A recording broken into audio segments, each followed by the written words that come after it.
Today's reading from the letters of St. Paul to the 2nd Corinthians, chapter 5, verse 14 to 17. For Christ's love compels us because we are convinced that one died for all, and therefore all died. And he died for all, that those who live should no longer live for themselves, but for him who died for them and was raised again. So from now on, we regard no one from a worldly point of view, though we once regarded Christ in this way. We do so no longer.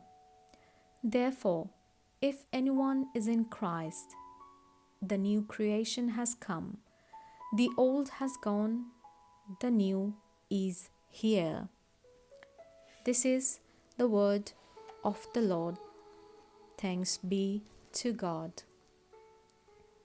করিন্থীয়দের কাছে সাধু পৌলের দ্বিতীয় ধর্মপত্র থেকে আমাদের জন্য আজকের বাণী, অধ্যায় 5, 14 থেকে 17 পদ।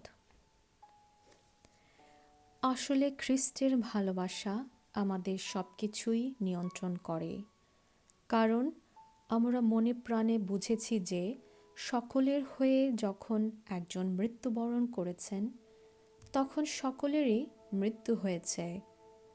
এও বুঝেছি যে খ্রিস্ট সকলের হয়ে মৃত্যু এই জন্যে বরণ করেছেন, যারা জীবিত তারা যেন নিজেদের জন্যে আর জীবনযাপন না করে, বরং যিনি তাদের হয়ে মৃত্যুবরণ করেছেন আর পুনরুত্থিত হয়েছেন, তারা যেন তারই জন্যে জীবনযাপন করে।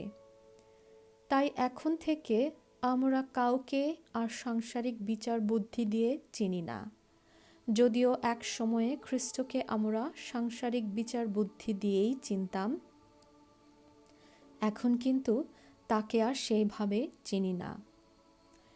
কেউ যদি খ্রিস্টের সঙ্গে মিলিত হয়, তবে সে এক নবসৃষ্টি হয়ে ওঠে।